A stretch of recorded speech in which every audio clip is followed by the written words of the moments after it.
This is a story about a giant called Goliath who struck fear in everyone's heart and a 17-year-old shepherd boy David. One day on returning to his brothers, David saw the giant Goliath.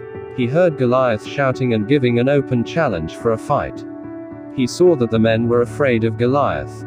David asked his brothers, "Why don't you fight the giant?" The brothers were terrified of Goliath and replied, "Don't you see he is too big to hit?" But David said, "No, he is not too big to hit, he is too big to miss." David then decided that he would fight the giant. He picked up 5 stones.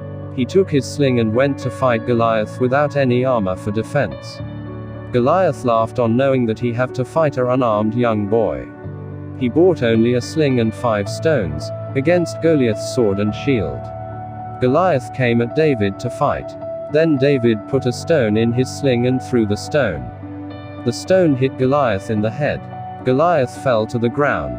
David took Goliath's sword and cut off his head. Now the question is, if a 17-year-old shepherd boy could kill a giant, then anyone could have done that.